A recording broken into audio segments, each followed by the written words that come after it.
Hey, welcome back to another Get Geekish podcast. You are joined by your hosts, Bino and Derek. Woo! Say hi to the people, Derek. Hi, people. Appreciate you taking the time to join us for a few minutes of nerdy, geeky debauchery. I don't know if we go that far, but we decided we're going to do a little bit of nostalgia this week because 'tis the season for toys coming up, and it's always fun to get a little nostalgic and think back to the toys of yesteryear. So we decided to pick a year, and we decided to go with 1991 as our throwback for this particular conversation. It was the year the Cold War came to an end. Pan Am filed for bankruptcy. Operation Desert Storm began. The Giants beat the Bills in Super Bowl 25. Space Shuttle Columbia carried the Space Lab Life Sciences module to orbit. Jeffrey Dahmer was arrested. The Soviet Union was dissolved. And we got the Super Nintendo Entertainment System. It's a big year. Yeah, well, and I had to Google when the Super Nintendo came out. It came out like November of 1990, but we all know that's close enough to 91 because a lot of kids were on their Christmas vacation, New Year's vacation when it rolled over into 91. And that's probably when it, I would say it became more popular than anything. Yeah.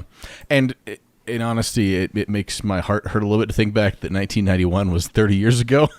But things have changed a little bit now. Things, when they had to roll out things before, the shipping and distribution and marketing took a lot longer. If you were going to get a new gaming system out to all the stores and advertise it, you were, months or years ahead of the game before it had to happen. Now they turn some of that stuff around in weeks and months sometimes. It's ridiculous. $139.99 for a Super NES superset with Mario. What's that in today money? Well, let's find out. What was your favorite Super Nintendo game? See, I didn't have a Super Nintendo. My friends did. You still played it all the time. Oh, yeah. If you were like me, I remember going to the electronics section at Walmart when my mom would go shopping and play the demo version of it for the first 15 minutes before it reset and turned off over and over and over and over and over again. I would honestly have to say, just Super Mario World. Like the classic Yoshi theme, it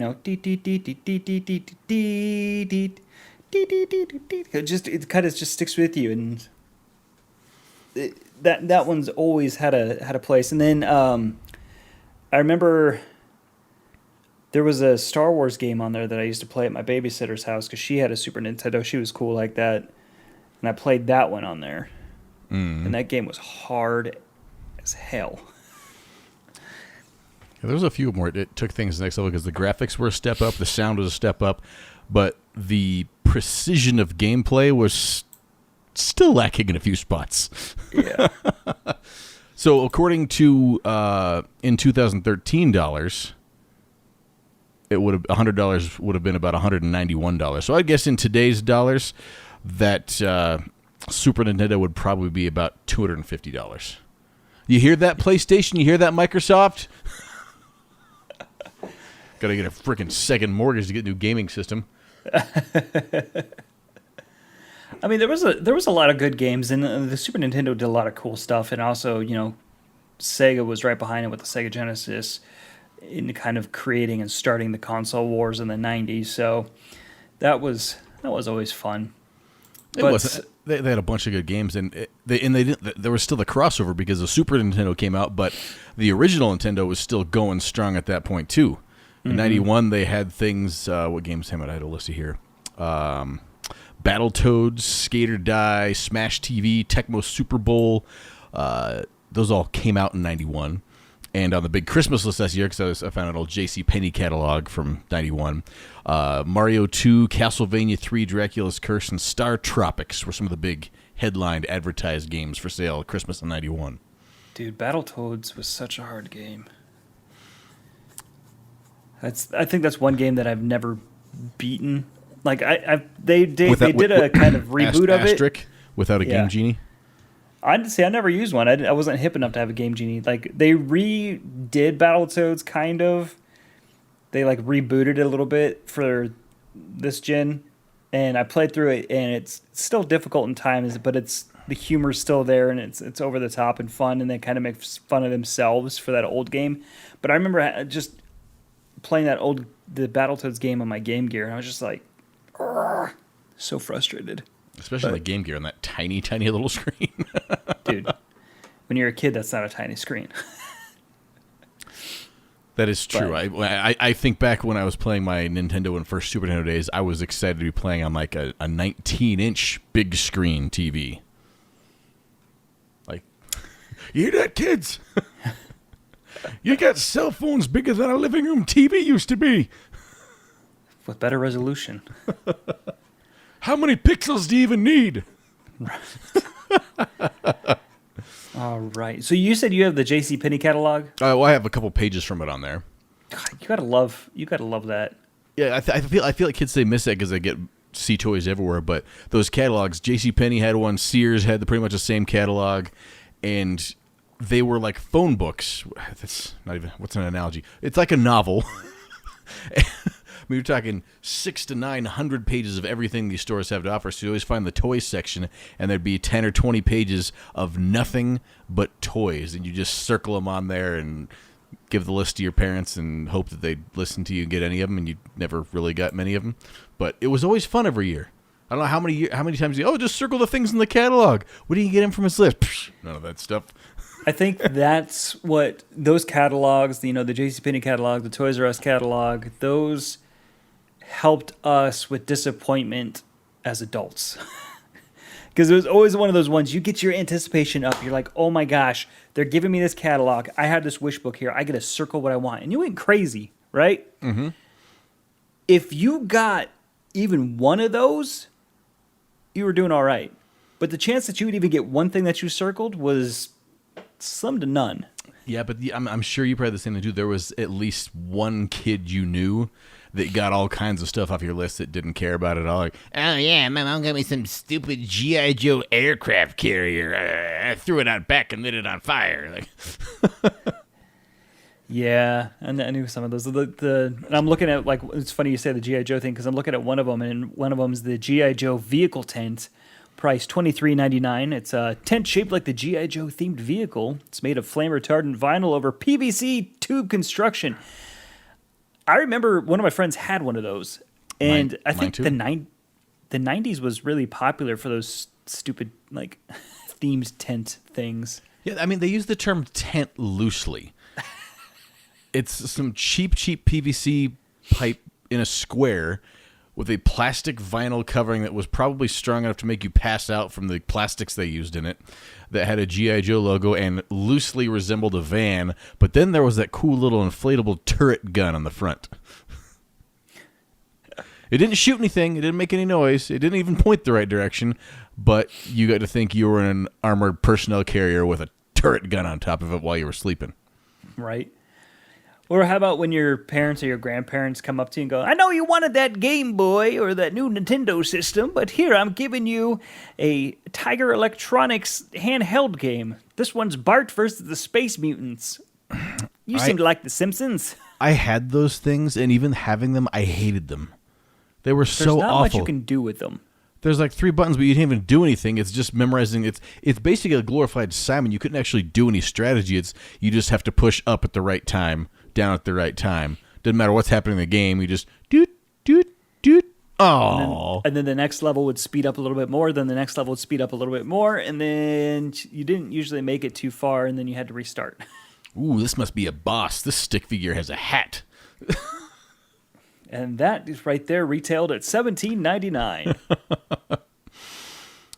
One toy figure that I think, for some reason, I remember really wanting it, Swamp Thing. DC and Vertigo Comics had a short-lived TV series that came out in the early 90s, which was a kind of a decent one. You know, didn't last very long, but they had their own toy line with it. So they had the Swamp Thing swamp play set that looked like it might have been pieces of like a Star Wars playset from when they found Yoda just like rehashed with some different colors and thrown on it.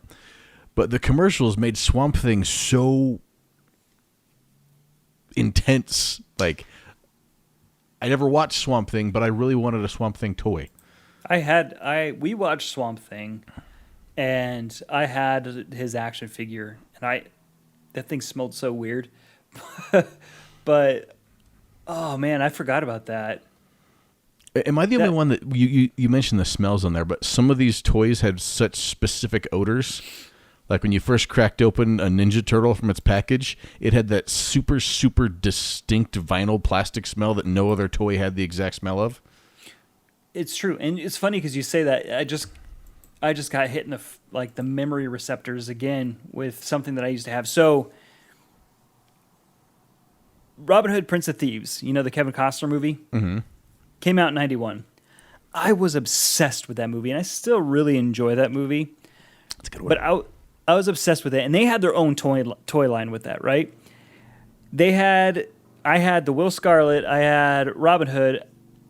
I don't think I had the sheriff. I might have. I don't remember. But then I also had like the little tree setup where it was like 3 trees and the little bridges. Sherwood Forest. Yeah. I had the Sherwood Forest set up, and what's funny is those figures, they had cloth clothing on them. So like it was like that weird little felt clothing. And I remember, I'd play with them in the bathtub. That felt clothing got real grimy after a while. But even those toys, like I remember, I think it was Will, when you first got them and you cracked it open like that, it had such a distinct smell to it. And it might be why I can't remember stuff now, because I'm like, oh, what is this? But I'm huffing action figures. I totally forgot about that playset. Oh, that was so much fun. I think of some of the ones too. There was one that the He-Man action figures. My buddy had. One of my friends growing up was one of those kids that his parents bought him all this stuff. Like, I had a handful of Ninja Turtles, and he had 4 bins full of Ninja Turtles. I had 3 or 4 He-Man characters. He had 4 bins and 5 play sets of He-Man characters. We had all the kind of stuff. But the He-Man ones had the big plastic bodies with little tiny rubber heads on them. Yep. And a couple others had the very distinct smell. There was one bad guy that was a skunk. And it was supposed to smell awful. But whatever they'd done to that rubber, it smelled like a delicious scratch and sniff sticker. So we're doing his house, and we get the bad skunk guy to put there playing like, yeah, okay, we're gonna get you, He-Man. Like, it was some. I don't know if I got a faulty one that they like mixed it up with a strawberry shortcake scent or something. Because it's supposed to be skunk or something. It smelled awful and repelled bad people. But the toy that was supposed to reek smelled like dessert. Well, that's so funny because, I mean, how many times were we sitting in class in like 91, 92 with those stupid markers? Those scented markers? Mr. Sense? Yeah. You all have different colored markers on the bottom of your nose. What are you doing? And then Nothing? and it's like once a month you forget that you tried it, but you're like, I wonder. And then you lick it and you're like, nope, it doesn't taste like how it smells. I'm glad I wasn't the only one that tried that because there was such high hope. She's like, just once it's going to taste like licorice. Well, it's something about, because I remember using those in school, and I'm pretty sure those were around in 91. But yeah, you're just sitting there like using them and oh, that smells good. And then when you get one that's been, huffed too many times or like the cap's left open, like the smell kind of like mutates to something else. And then you try to do that whole like, oh, I'm going to mix smells, and then you ruin a marker by turning the tip like a yellow one. Like, it doesn't smell like lemon anymore. Ever again. It's all ruined. All right, back to 1991. We mentioned Ninja Turtles in that last conversation. Commercial from 1991, a toy that I wanted really badly, never got, was the Technodrome. It was a release for Christmas in 91. And a commercial of the thing I'll put on the blog for the website where you can relive your youth with some of that thing. I remember seeing that commercial and just wanting that Technodrome so bad. The thing was huge, but as far as a representation that was on the show, loosely based on seems to be giving it extra credit. It was a big plastic ball with an eyeball on top of it, and you opened it up, and there were some different torture devices and chambers inside, which meant that there was 4 or 5 dividers and a couple stickers on the wall. It was like, looking back at it now, I'm very glad my mom didn't waste her money getting that for me. I think I wanted Krang though, because wasn't there like there's the little Krang, but wasn't there one that was? I had the Krang in his bodysuit. Yeah, but he was like not your normal action figure size. He was. Oh yeah, he was about like a foot, 10 inches tall, something like that. Yeah. We've talked See, I about that remember before. wanting that one for whatever I still reason. have pains from getting rid of that one. But I remember the Technodrome, because that was a main staple of the Ninja Turtles cartoons. So when I was playing with those toys, I remember having this old green Tupperware bowl from my parents' kitchen that was always the Technodrome in my playtime. So I really wanted to upgrade to the Technodrome, but it never happened. Now, were you into wrestling at all when you were young? Yes. Okay. The WWF back in our day. Yeah, but do you know what the names of it were before that? Kids now might know it as the WWE. Before that, it was the WWF. Before that, it was the WWF. And before that, it was the CWC. The more you know. Doo-doo-doo. Who are your favorite wrestlers from the WWF years? Dude, Hulk Hogan. Him and Macho Man Randy Savage, dude. So I'm pretty sure I used to have one. You remember those stupid body pillows? That is what is on my list right in front of me right now. I was going to say everybody knew somebody that had some of those in their house. Yeah, I think my buddy, he had Macho Man and Let me guess. Hulk Hogan. Oh, okay. Everybody I knew seemed to have Big Boss Man in their house. Yeah, see, it was always either Hulk Hogan or Macho Man for me. And we'd go over there and like just hit each other with them and have pillow fights. Be like, oh yeah, just doing stupid stuff. But I don't remember if I had one briefly or if I'm just like, because when you get old, your memories start to blend a little bit and you can't remember if you had it or you just played with it a lot at a friend's house. So I don't think I had it, but that was one of those ones where I was like, oh, maybe. Yeah, I didn't have one of those either, but I think almost every friend I knew had those somewhere in the house, or their older brothers have them. Because I was right at the age when, like, the height of WWF popularity for high school kids was about when some of my friends' older brothers were in high school. So I think there was a lot of crossover, that kind of thing happening. But there were those pillows everywhere. Like Sergeant Slaughter was one. But then there was also the WWF Table Chairs, where it was the same characters, but instead of pillows, there were little plastic chairs you could sit in with little tables in the front. That hurt.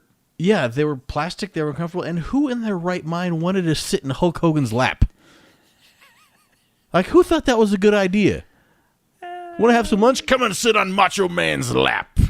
Mind the Speedo. Like, Oh yeah, brother. it just seemed like something was wrong with that. And speaking of the commercial for the wrestling buddies, That's what they're called, wrestling buddies. they got a cop that comes inside, and then it's three little boys and their dad and the cop rolling around on the floor with the wrestling buddies. Like, I see that now, I'm like, I'm pretty sure there'd be some groups that have an issue with this commercial nowadays. If you want to see it, go to the website, I'll put it on there for you. It's a little ridiculous. Well, speaking of ridiculous, 91, there was a very popular show. Took part in San Francisco. It was about 3 dudes raising some kids. You might know it by the name of Full House. Oh, yeah. But because of that popularity, they decided to release a Little Michelle doll. The Olsen twins were very popular in that show. I forgot they did that. Oh, my Yeah. And they took her, made her into a doll with, when you hug her, she talks to you with 6 randomly selected phrases. Your little one will always be surprised. She has beautiful hair to play with and a cute outfit with her name on it. So, cute phrases such as, you got it, dude. yeah. I'm trying to think of what other phrases besides her copying Joey saying cut it out, but like, you got it, dude was like basically the only one, right? Oh, yeah, like the first couple years of the show, they couldn't even talk. They were legitimate babies. Yeah. That could be yours for $23.99. Another one that was a doll thing, because Cabbage Patch Kids in the 80s were, all over the place, but they were still popular in the early 90s. But I still remember the commercials for these, and I think my sister might have had one. But the Crimp and Curl Cabbage Patch Kids. They took the Cabbage Kids with the creepy noses, and then they added hair. But then they put something in the hair, and it wasn't quite a wire, but you got a little plastic tool that went with it, and you could crimp all their hair. Now, anyone that was alive in the late 80s knows what hair crimping is. I'm not sure if that's still a thing anybody does anymore. But you basically take something that's a flat iron but makes it waffly, so you crimp your hair, and then it's little tight waves that go all the way down. Like it's something out of a geometric shape. So you got dolls that you got to crimp their hair, and you could straighten it back out. I knew somebody that had that. I think it was actually my friend's sister. Or maybe it was my cousin. I don't know. But yeah, I know exactly what you're talking about. And you're sitting there and you can just like mess with it and fold it. I never said the hairstyle. Maybe it was the growing up in the stereotypically masculine frame, something like that. The idea of doing dolls' hair just never bothered me. The giving dolls bottles and putting their hair on and changing their clothes never made sense to me. Now, changing the stickers on an action figure and posing them with weapons, I got all that down. What about, I mean, you know, girls had their little dolls that they could do the hair with. What about did you ever want a little robot buddy? We must have looked at the same list. That's next on my list, too. Yeah. I know, dude. I didn't want a robot buddy because I was just old enough that was like a baby toy by the time I saw it. You were, what, 11? Yeah. Well, if you've seen this thing, it's a little clear doll, and it looks like something you'd find in the preschool section at Target now. Yeah. But My Pal 2? Yeah. It was made by Toy Biz, and he could do little things. Like you play ring toss with him. He had little rings, and you'd throw them on the doingle thingy on his head, and he could catch a ball and throw it to you and move his arms, and he had a little basketball hoop sticking out of his belly. He didn't want you to put your balls through his hoop. And for the 1991 time period, it was pretty advanced. But looking back on it, you see some of the... I mean, you can go buy a robot that does more than he does at the dollar store at this point nowadays. I mean, you can get one that you can... Yeah, I was going to say, you can get one that you can control with your phone now. Mm-hmm. I don't know. There's something about that where you're looking at it, you're like, yeah, it's pretty fun. Again, I didn't have that. My friend did. I remember sitting there just like throwing the ball at it, and it was like, that was another toy that had a weird smell about it. Really? All the parts. Do you remember Ghost Riders? Not Ghost Rider like Flaming Skull Marvel guy, but Ghost Writers with a T. And a W. Oh, yeah. They were like the next generation of Etch-a-Sketches. So you could draw on something and then it would, be able to disappear. But then with these ones, you could bring it back. It would like save the image for you. I don't know why they never caught on. They're way cooler than Etch-a-Sketches.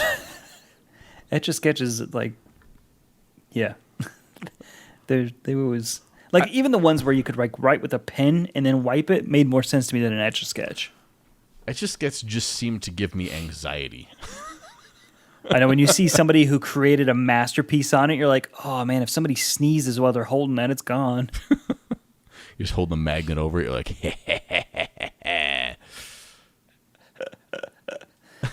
oh, man. What about the... God, I'm just looking at, like... The 90s was very doll-heavy because, like, that's when Water Babies came out. The soft rubber body ones that they sloshed. Yeah, I remember that. I feel like it was the heyday of everything was super stereotypical. Everything was the same. Like you mentioned, your Robin Hood characters. And if I recall, weren't those the action figures where there was an action figure line for almost every movie that came out, and there was like 7 different characters that were in every series, but they just put a different coat on them or put a different color head on them or something like that? Yeah, I'm pretty sure like they used the same molding for everything. Yeah, and there was not enough detail, so all the characters looked like they were a person that had kind of been melted like a candle. Oh, man. And then you get the ones with the bad paint jobs where like the black where the eyes is supposed to be is like halfway down on their cheek, or their red lips would be like pasted over where their ear was. You're like, dude, that was like half the G.I. Joes I got. What are you talking about? And all the commercials for things like G.I. Joes and the action figures were all little mini action movies. You go to the G.I. Joe ones, and there's jump cuts and things flying over there, explosions and boulders falling down, and special effects. And then it pans back to a kid just sitting there holding it because it was supposed to be his imagination, but they made it look like he was actually doing all the. Yeah, it was a bad time for overselling toys. You know what movie? Geez Louise. You know what toy like was popular in the 80s, kind of, but I think it got more popular in the 90s, especially around like 91-ish, since it was carrying over from the 80s. That's like Teddy Ruxpin. Yep.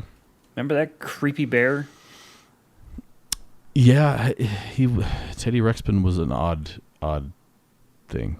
It was like what Furby evolved from, of this talking bear that's head turned around and eyes rolled up into its head that said creepy things to you while it was trying to tell you how much it loved you.